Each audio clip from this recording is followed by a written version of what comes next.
Nous allons passer rapidement au second sujet, c'est le Burundi. On va parler donc de ce nouveau gouvernement au visage des caciques du régime. Le premier gouvernement élu, du président élu, Évariste Ndayishimiye, a été annoncé dimanche. C'est une équipe plus resserrée de 16 membres, mais dominée par les tenants de la ligne dure du régime. Il faut se rappeler déjà que le 23 juin, la nomination au poste de Premier ministre du plus haut gradé de la police burundaise, le général Alain Guillaume Bunyoni, avait donné le ton. Eh bien, M. Bunyoni, le Premier ministre, était déjà considéré comme le véritable numéro 2 du régime Nkurunziza et le chef de file des durs parmi les durs du groupe de généraux qui contrôlent un pouvoir burundais. Et puis un autre faucon fait son entrée au gouvernement, c'est le commissaire de police, chef Gervais Ndirakobuka, qui dirigeait jusqu'à présent le très redouté service national de renseignement, accusé d'être au cœur du système de répression. Pasteur Edo, on a pensé que le président Évariste Ndayishimiye allait faire preuve d'ouverture, mais là, c'est resserrer tous. Non, une erreur qu'il ne fallait pas commettre en tant que observateur politique, mais pour ne pas dire un homme politique, il ne fallait pas faire cette erreur, parce que c'est son premier gouvernement. C'est son premier gouvernement, et ça ne doit pas surprendre. Ça ne doit pas surprendre l'opposition. Je ne comprends pas l'opposition, parce que à ce premier gouvernement, c'est ce premier exercice. Et il ne fallait pas l'ouvrir. En principe, il fallait ouvrir. Mais eux, ils n'ont pas cette envie-là de l'ouvrir aux autres acteurs politiques ni à la société civile. Et c'est pour une raison. Et donc, il va falloir faire ce premier exercice. Mais ce que nous avons noté, c'est que le gouvernement est resserré. 16 ministres dans un gouvernement en Afrique. C'est pas courant. C'est pas courant. Il faut aller jusqu'à 30, il faut aller jusqu'à 40. Pour remercier. La RDC en a 66. Pour remercier les gens, pour mettre les portefeuilles dingues, enfin, qui n'ont pas de sens. On met des gens, on dit secrétaire ici, auprès du Premier ministre, et ainsi de suite. Non, c'est parce que c'est important aussi. Non, c'est des gens qui n'ont pas de portefeuille. Ils sont là, ils ne savent pas où même rester, ils n'ont même pas un petit bureau quelque part. Bon, donc ce n'est pas ça. C'est pas évident. C'est restreint. Un gouvernement de 16 membres, c'est déjà bon. Je crois que ça doit faire cas d'école pour ne pas trop avoir de ministres qui font du mal, qui font entorse au budget. Bon, donc, avec les caciques et surtout des gens qui sont sous sanction des Nations Unies et de l'Union européenne. Bon, donc, on va attendre pour voir. Mais pour le début, je crois que pour ce début-là, il va falloir quand même qu'ils resserrent les gens et qu'ils travaillent avec les gens qui connaissent et puis ouvrir les négociations. Ce gouvernement pourrait ouvrir des négociations et faire entrer d'autres membres de l'opposition et de la société civile dans le gouvernement. Les gens qui sont en train d'être mis, enfin qui sont mis dans le gouvernement, j'ai parlé déjà du Premier ministre Bunyoni, qui est l'un des généraux les plus durs. C'est un gouvernement militarisé. Et vous avez maintenant celui qui fait office de ministre de la Sécurité. Son surnom, c'est Ndaku Garika. Le surnom veut dire « je vais t'étendre raidement ». Il a eu ce surnom durant la guerre civile. Donc, on voit ces gens qui généralement étaient tapis dans l'ombre de Nkurunziza qui remontent à la surface. Pourquoi ? Pourquoi ? Parce que le président qui est là, qui succède au feu président Pierre Nkurunziza, est dans une logique également de conservation du pouvoir. Donc ce n'est pas quelqu'un qui jouait dans la contradiction au défunt président, mais c'est quelqu'un qui accompagnait l'action de ce défunt président. Donc là, et nous avons vu qu'il était carrément son dauphin. Celui qui avait eu sa bénédiction pour se présenter à cette élection présidentielle et puis qu'il a facilement remporté. Donc là, il y a une question. Donc, on doit arriver à une évidence. Donc, moi, je voudrais qu'on fasse la différence entre la politique et la religion. Faire la politique, ce n'est pas comme faire dans la religion. Donc, c'est deux choses assez différentes, assez séparées. Donc là, en politique, on met tous les atouts de son côté pour pouvoir évoluer. Et là, moi, je ne peux pas reprocher au président et à ceux qui sont dans le gouvernement. C'est vrai, l'effectif même, ça suscite admiration, mais j'espère que cet effectif réduit et donc ils vont cerner tous les paramètres d'action gouvernementale. Donc c'est tout ce qu'on peut leur dire. Mais il faut comprendre que le gouvernement qui est en place, le président qui est là, donc il a besoin dans un premier temps de jouer dans la conservation continue du pouvoir. Parce que c'est son premier exercice et le legs n'a pas été fait dans les règles de l'art. Donc on aurait souhaité que le feu président soit vivant, qu'il lui passe le témoin. Parce que au-delà de ce que nous voyons comme cérémonie, généralement, lorsque c'est un dauphin, donc il y a des dossiers qui sont transmis. Donc j'imagine qu'il a connaissance de ces dossiers. Mais on ne peut pas lui reprocher de jouer sa première mi-temps dans une stratégie de conservation du pouvoir. Dans une stratégie de conservation du pouvoir, parce que les gens pensaient également qu'avec le départ de Pierre Nkurunziza, donc c'est l'autre face qu'on devrait voir. Donc il fallait dissuader ces personnes pour dire non. Nous sommes dans la continuité, donc nous voulons beaucoup plus la paix, la matérialisation de la paix. Donc ce n'est pas, pas une récréation politique. Oui, mais ça veut dire l'ouverture que vous attendez de moi. Non, c'est pas, je suis pas la bonne personne. Ça viendra plus tard. Non, l'appréhension, pas l'ouverture. L'ouverture, elle est souhaitée, mais votre appréhension de l'ouverture, je ne la partage pas. Donc ça, c'est autre chose. C'est pour dire que l'actuel président et l'ensemble de son gouvernement, ils veulent aller vers un développement, mais c'est pour dire que ils ne sont pas dans la logique de laisser les choses couler comme cela devrait être perçu par l'opinion, mais ils conservent, ils jouent dans la première mi-temps à une conservation du pouvoir. Et dans la conservation, dans la stratégie de conservation, il y a un exercice rigoureux qui attend. Donc c'est un message assez fort lorsque on voit dans ce gouvernement que la majorité, bien les postes stratégiques, ce sont les anciens, les caciques qui l'ont pris. Donc c'est un signal assez fort et un signal beaucoup plus à la classe politique de l'opposition pour dire que nous sommes aux affaires, nous entendons continuer de diriger le pays. Donc faites gaffe, jouez un franc jeu ou bien faites la politique de façon saine. Mais en même temps, ce qu'on attend de Ndayishimiye aujourd'hui, c'est le développement lui-même. Il a fait campagne sur la lutte contre la corruption et la pauvreté. C'est pas des technocrates qu'il a mis là. C'est pas des gens qui peuvent penser le développement qu'il est en train de mettre autour de lui. Oui, c'est vrai que ce n'est pas des gens qui peuvent faire le développement, parce que quand vous le prenez, la plupart sont des militaires. Des militaires. Donc, c'est des personnes sécuritaires. Oui, peut-être qu'il a voulu, peut-être dans un premier temps, renforcer la sécurité au Burundi, mais dans un esprit aussi de répression de l'opposition. Si jamais l'opposition tentait, ils sont prêts encore à les réprimer. Vous savez, ces gens-là... Est-ce que c'est trop l'opposition? Parce que lui-même, dans son propre camp, la mort de Pierre Nkurunziza a révélé des scissions. Oui, a révélé des scissions. C'est aussi peut-être un signal qu'il envoie à ceux-là. Il y a aussi un signal pour dire que c'est nous qui commandons, mais aujourd'hui, le monde n'est plus comme ça. On aurait souhaité quand même que très tôt, il fasse une ouverture. Vous savez, il y a plus de 400 000 Burundais à l'extérieur. Donc, décréter une amnistie pour tous ceux-là, tous ces gens-là qui peuvent rentrer au Togo, rentrer au Burundi. Vous savez, j'aime tellement le Togo. Donc, rentrer au Burundi. Le sujet Togo va arriver bientôt. Ça devait être quelque chose à son honneur, à son actif. Hein, s'il avait pris cette décision, ce n'est pas encore tard, mais j'avoue quand même que avec ce qu'il a mis dans le gouvernement, l'ouverture pour amorcer les principes démocratiques de l'état de droit, ce n'est pas pour aujourd'hui. Et l'opposition et tous ceux qui ne se voient pas dans ce pouvoir-là, dans ce gouvernement-là, vont attendre encore pour longtemps. Mais peut-être là où le mal pourrait venir, c'est parce qu'il y a des gens qui peuvent être mécontents, des gens qui peuvent être mécontents, qui pourraient choisir autrement. Mais aussi, ça doit être aujourd'hui pour l'opposition de faire la politique autrement. Parce que c'est vrai que l'autre... Nkurunziza est déjà parti. Il est parti. Maintenant, ils ont un autre acteur. C'est vrai quand même, c'est un dauphin, mais ils doivent changer ils doivent revoir, métamorphoser leur système, leur manière de faire la politique pour que ce dernier puisse compter avec eux. Maintenant, ils doivent chercher à se faire compter avec l'actuel gouvernement pour pouvoir prétendre à l'avenir, conquérir le pouvoir Burundi. Alors, à moins que le profil de ce gouvernement que l'on voit très, très militarisé ne soit aussi qu'une ruse du président pour sortir ces militaires durs de leur poste de commandement, les mettre à la lumière pour mieux les envoyer à la retraite. Non, mais ça peut être une stratégie. Et surtout les remplacer. Non, mais dans le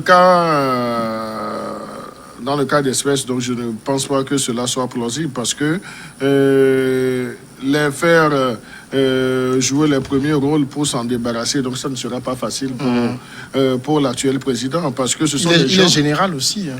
Non, mais même s'il est général, donc un seul général ne peut pas, faire. Donc il a toujours besoin du concours des autres officiers supérieurs de l'armée. Donc je crois que c'est une façon également de leur donner cette opportunité de jouer, disons, leur rôle, le rôle premier. Et lorsqu'il met toutes ces personnes disons, à sa disposition. Donc, c'est un signal. Moi, je vois cela comme un signal assez fort, envoyé non seulement à l'opinion nationale, mais également et surtout à cette classe politique de l'opposition que nous entendons, j'insiste là-dessus, jouer dans notre rôle, le rôle de conservation du pouvoir. Mais c'est que vous voyez les gens que j'ai avec moi, donc ce sont des gens qui ne blaguent pas. Vous-même, vous les connaissez. Donc, ce n'est pas une partie de récréation. Mettons-nous au travail et puis pensons le bien du pays. Alors, justement, mettons-nous au travail. Comment on se met au travail quand on n'a pas de véritable technocrate? Bon, peut-être à part le ministre des Affaires étrangères, qui est un diplomate de carrière. Les autres, c'est pas des gens, on n'a pas des économistes, en tout cas des gens de cette trempe où les visions du Burundi qui sont de rouvrir le pays au développement.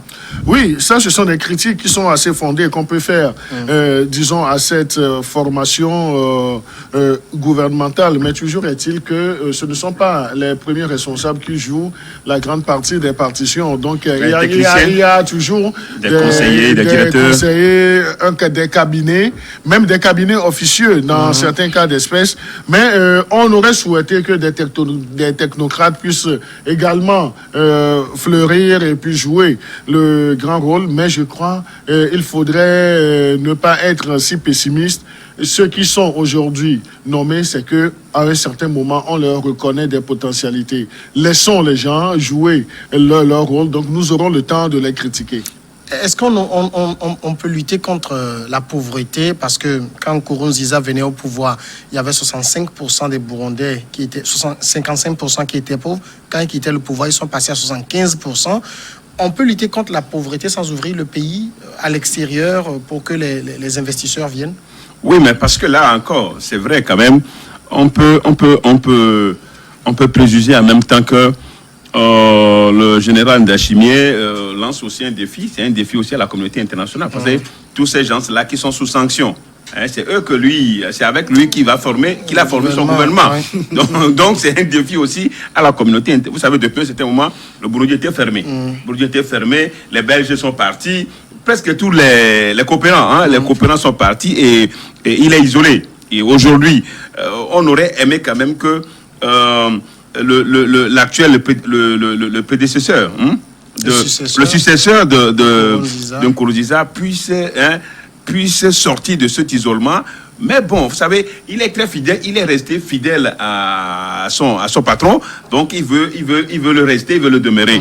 Et c'est ça un peu ce qui va à l'encontre de vouloir faire la politique de développement sans s'ouvrir à l'extérieur même. Il y a des cadres burundais En même temps, quand vous vous ouvrez aussi, il y a la contrepartie. Hein. Oui, c'est vrai, il y a la contrepartie. C'est vrai, vous prenez le Rwanda aujourd'hui. Le Rwanda s'est ouvert, mais le Rwanda reste toujours ce pays-là qui fonce vers le développement d'une certaine manière. C'est peut-être parce que la communauté internationale aussi a une dette envers le Rwanda. Ah, une dette envers le Rwanda aussi. Bon, donc c'est pour dire que nous allons attendre pour voir avec 75% de pauvreté, c'est difficile. Mais peut-être qu'ils ont une certaine manière de pouvoir régler cette situation. Mais ça va être très, très difficile. Il va falloir que le gouvernement burundais s'ouvre sur et permette aux cadres, surtout à tous ceux-là qui sont à l'extérieur, de rentrer et de pouvoir... moi, je n'ai pas vu ça. Je n'ai pas écouté dans son... Non, il avait dit qu'il demande aux gens de rentrer pour qu'ils règlent leurs problèmes entre eux. Entre eux. Bon, j'espère quand même qu'ils vont rentrer. Ils vont effectivement le régler. C'est pas avec cette population de gouvernement pour mettre les gens à leur retour, de les mettre en prison. Non, mais c'est là où il faudrait que le gouvernement, que le président, que le gouvernement donne des garanties pour le retour. Se démarque un peu parce qu'il y a des gens qui sont à l'extérieur du pays qui ont besoin d'assurance, de garantie pour revenir. pouvoir Donc, rentrer. une chose est d'arriver à faire la phrase française pour dire revenez au pays et revenez construire le pays. Mais si vous ne donnez pas des garanties, donc Les gens ne vont pas rentrer. non, les gens ne vont pas rentrer. Donc il faudrait également que les premières actions de ce gouvernement puissent rassurer, disons, les Burundais De qui l'Est, sont ouais. poussés Les à... exilés, les Oui, réfugiés. les réfugiés, les exilés, pour qu'ils aient le courage de revenir construire ensemble ce pays. Ils en ont besoin. On va continuer maintenant avec le Sénégal. Vous comprenez, aujourd'hui, on fait un peu entorse à la règle en raison d'un invité qu'on reçoit. On passe donc rapidement au Sénégal. Au Sénégal, le président Macky Sall a annoncé lundi soir la levée de l'état d'urgence et du couvre-feu à compter de ce mardi 30 juin à 23h local. Dans un discours à la nation, le chef de l'État a également annoncé la réouverture des frontières aériennes à partir du 15 juillet, même si le péril est toujours là, la lutte continue, affirme le président sénégalais. Il a affirmé la nécessité de reprendre toutes nos activités productives pour remettre pleinement notre économie en marche.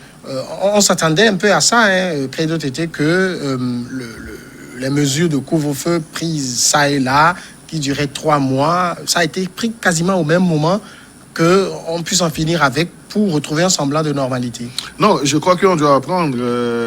Il y a des voix plus autorisées qui ont parlé de l'apprentissage de vie avec la Covid-19. Donc, nous devons arriver à ce stade-là parce que les activités ne doivent pas être en hibernation continuelle. Donc, c'est une bonne décision. Moi, je l'avoue, c'est une bonne décision du président. Maintenant, une chose est de prendre ces décisions, mais une chose est d'arriver également à avoir des dispositions pour mieux encadrer, pour freiner la propagation du virus, parce qu'il faudrait aller beaucoup plus, insister encore sur la sensibilisation, le respect des gestes barrières, et puis des mesures, disons, sécuritaires sur le plan sanitaire, afin qu'on puisse réellement avoir le contrôle sur la propagation de ce virus. C'est une bonne chose, parce qu'au-delà de ce que le peuple sénégalais, pour ne pas dire les peuples africains, endurent avec cette pandémie, il faudrait qu'on redécolle, qu'on voit redécoller l'économie de nos pays. Parce que l'économie de nos pays ont eu, les économies ont eu des chocs. Des coûts assez rudes. assez retentissants. Donc, il va falloir que les choses reprennent. Donc, c'est là où il y a cette urgente nécessité d'apprendre à vivre avec le virus tout en n'occultant pas les mesures sanitaires prises, les gestes barrières avec tout ce que cela a comme corollaire. Alors, le président Macky Sall a eu cette belle phrase que je le cite. De la même manière que nous ne pouvons pas laisser au virus nos vies et notre santé, nous ne pouvons non plus lui laisser la vie et la santé de notre économie. Mais c'est tout à fait normal. Je crois que c'est une très belle phrase qui illustre actuellement les décisions qui se prennent un peu partout dans le monde entier. Parce que, vous savez, au début, tout le monde avait eu peur, les gens s'étaient affolés. Dans la foulée, on a pris des mesures draconiennes ici, par là. Mais 3-4 mois après, on s'est rendu compte que le mal est loin de finir. Et on pensait qu'on allait le juguler dans 3 mois. Bon, donc 3 mois passés, on ne l'a pas jugulé. On est en train de le voir peut-être prendre de l'espace. Bon, donc il faut que, et au même moment, la pauvreté s'installe, la misère s'installe, les économies reçoivent des coups. Alors qu'est-ce qu'il faut faire? Bon, donc il faut finalement apprendre à vivre au moment où la maladie est toujours là, mais tout en prenant les dispositions de respecter les mesures barrières. Donc aujourd'hui, c'est à partir d'aujourd'hui que le coup-feu est levé, et puis dans 15 jours, il y aura la reprise. Des vols La reprise des vols internationaux. Je crois que ça, c'est déjà la décision de dans l'espace, qui concerne tous les pays de la CEDEAO. Bon, donc, c'est vrai quand même qu'aujourd'hui, on ne peut pas faire autrement. Parce que si on laisse le temps, tout le temps au virus, alors qu'il y a aussi la santé de l'économie. Les économies doivent avoir une bonne santé pour permettre aux gens de pouvoir se prendre en charge, parce que on a constaté que les mesures d'accompagnement n'ont pas tellement suivi. C'est des effets d'annonce. On a annoncé, tous les chefs d'État ont annoncé des mesures un peu partout, au Togo, Novice, ici, par là. Mais bon, ça n'a pas trop prospéré. Donc, on s'est senti qu'il fallait plus rester dans les promesses. Il faut permettre aux citoyens de poursuivre, hein, de reprendre leurs activités et de pouvoir s'en passer de cette pauvreté-là, qui devient au moins... je suivais quelqu'un qui disait que le vrai problème, c'est la pauvreté. Oui. La pauvreté, même, c'est ça. Ça risque de tuer plus que le coronavirus. Ouais, ça risque de tuer, faire, ça risque de tuer plus que le coronavirus. Alors, l'autre chose aussi, c'est quand on regarde au niveau de nos populations, dès qu'on annonce la levée d'une mesure, elles assimilent ça à une victoire sur le virus. C'est là où il faut faire très attention. Oui, effectivement. Donc, je crois que nos populations ont besoin d'être encore vigilants et vigilantes pour ne pas prêter le flanc, pour ne pas être des portes d'entrée pour la manifestation, pour la propagation de cette pandémie.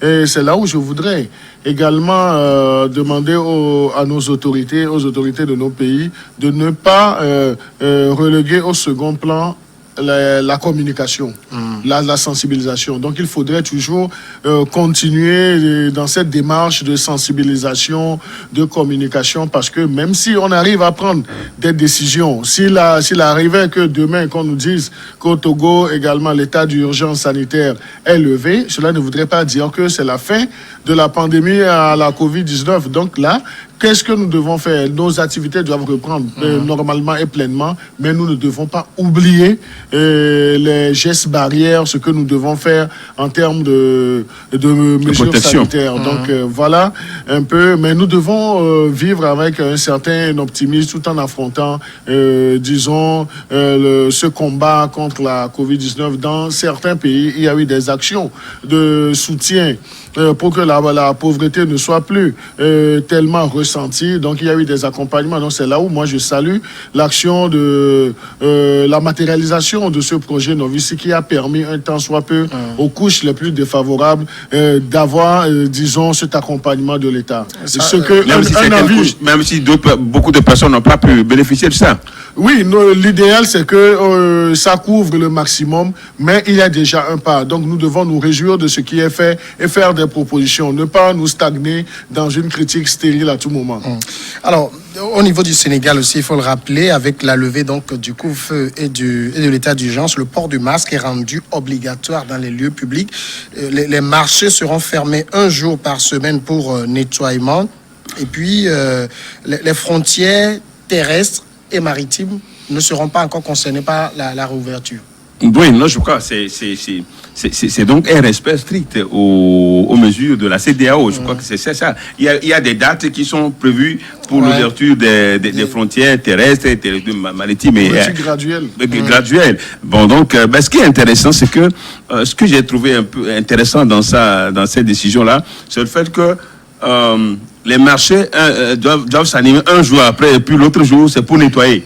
C'est pour désinfecter, c'est ça? Bon, ils ont dit ce sera fermé un jour par semaine pour nettoiement. Un jour par semaine pour nettoiement, donc c'est pour désinfection. Pour désinfection, c'est très bon.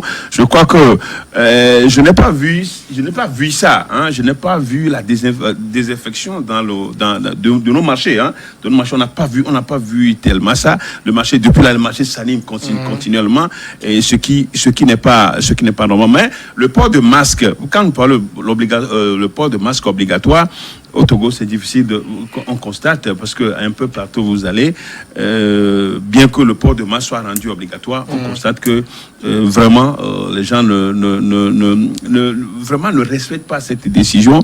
Tout ce qu'on peut dire, c'est qu'au Sénégal, aujourd'hui, le mal a pris quand même de l'ascendance. Hein, ils ont plus de 100, hein, plus d'une centaine de morts. Hein, plus d'une centaine de 108 morts. 108 morts. Je crois quand même que c'est une décision qui est sage, mais il revient maintenant aux Sénégalais de pouvoir respecter les mesures barrières. 6698 cas de contamination, 108 morts. Le Sénégal a connu son premier cas le 2 mars. Donc mars à fin juin, aujourd'hui, on a 6698 cas. Est-ce que c'est le moment de relâcher la pression? Voilà, c'est un peu ça. Non, je crois que nous ne conseillons pas qu'on relâche la pression. Et la pression doit être, disons, millimétrée ailleurs. Donc c'est là où nous disons que, certes, le pays doit redécoller sur le plan économique. Donc les activités doivent reprendre. Donc on ne peut pas vouloir le développement du pays tout en restant dans cette stagnation pour une longue durée. Mais il faudrait qu'au niveau du Sénégal, qu'ils comprennent que la sensibilisation, la communication, la pédagogie doit être toujours de mise. Donc il faudrait qu'on place l'humain au centre de l'action du gouvernement pour aboutir à, disons, à une véritable responsabilisation du citoyen sénégalais. Donc on ne doit pas blaguer avec les mesures barrières. Donc on ne doit pas blaguer. Tous les pays ne doivent pas blaguer. Donc même dans le cas d'espèce, dans notre pays, le Togo, nous ne blaguons pas avec le respect des mesures barrières. Donc on a même vu, au temps fort même de la manifestation, le pasteur est de commis sur le terrain. Donc il a fait ce qu'il pouvait faire avec ses moyens de bord. Mais cela ne voudrait pas dire qu'il doit également baisser les bras. Donc on ne doit pas les moyens aussi. Hein. Oui, les moyens aussi. Chacun doit faire sa part, comme a l'habitude de le dire, Monseigneur Barriga. Mais il faudrait que nous soyons également des forces de proposition aux autorités. Je crois que le pasteur Edokomi avait même à un certain moment fait des propositions. Et les propositions étaient tombées dans de bonnes oreilles. Et là, ça a été fait. Donc, la même chose aussi, même si aujourd'hui... Pour m'empêcher de parler, parce même si aujourd'hui... Les propositions sont tombées oui, même si aujourd'hui, il n'est pas à 100% quelqu'un qui épouse la stratégie de Novici, mais il en est conscient que Novici a été d'un pas de quelque chose dans la lutte contre la pauvreté en cette période. On n'a pas dit le contraire. Il faut signaler que Macky Sall a fait son discours depuis sa résidence de Mermoz, parce que lui-même est en quarantaine. Voilà, vous savez, certains chefs d'État, on sent qu'ils ont une vision, ils ont un intérêt pour le pays. Il sait qu'il a pris contact avec quelqu'un, un cas contact. Et il s'est isolé, il s'est mis en quarantaine. Non, voilà. Non, mais c'est dans l'ordre normal des choses. C'est dans l'ordre normal des choses. Le président togolais aussi aurait... Non, jusque là, je n'en parle pas. Je ne veux pas... Non, mais moi, ce que je voudrais dire, la mise en quarantaine... Mon intervention, ça devait aller là? Non, c'est pour dire que nous devons embrasser le général. Je salue. Non, nous devons embrasser moi, je salue. Nous tous, nous saluons la responsabilité du président sénégalais. Du président sénégalais. Le président togolais. Toujours en masque. Oui, qu'on voit toujours en masse par rapport... c'est une option aussi. Par rapport aux deux chefs d'État. C'est pour dire que nous avons rendu le port de masque obligatoire en tant que le numéro 1. Je donne l'exemple. C'est juste ça. C'est juste ça. C'est tout ce que nous demandons. On va aller à la pause, la grande pause, et on revient. Après, on reçoit notre invité pour continuer avec le Togo.